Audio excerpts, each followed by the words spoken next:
Dal virtuale al reale, il mondo digitale arriva in prima persona agli studenti delle scuole superiori del Friuli Venezia Giulia. Con il progetto Visite didattiche al data center in sì e le focus su cyber security, ragazze e ragazzi delle classi terze e quarte potranno entrare in un centro tecnologico avanzato e confrontarsi con le realtà delle infrastrutture digitali regionali. Da ottobre 2025 ad aprile 2026 circa 20 mezze giornate offriranno ai gruppi di 20 e 22 studenti l'occasione di esplorare le sale server, conoscere i sistemi che supportano i servizi digitali della regione e approfondire i temi della sicurezza informatica. Non si tratta solo di visitare macchine e cavi, l'esperienza punta a far capire quanto la cyber security sia ormai parte integrante della vita quotidiana e del lavoro. È un percorso di avvicinamento e di conoscenza di quello che riteniamo e sappiamo essere il settore strategico su cui si giocherà.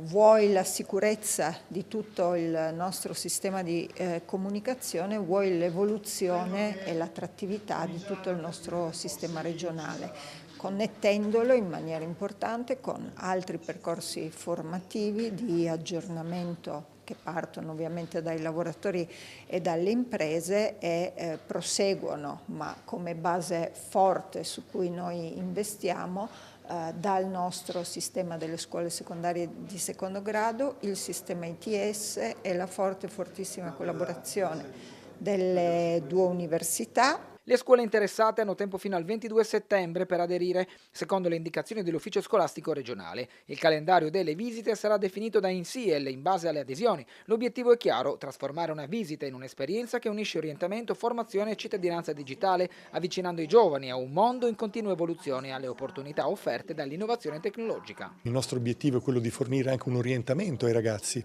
per quando sarà il momento di scegliere la propria carriera, il proprio futuro, e far capire loro che l'ipotesi del digitale è un'ipotesi seria, è un'ipotesi che, se ovviamente presa col dovuto entusiasmo, dà anche molta soddisfazione.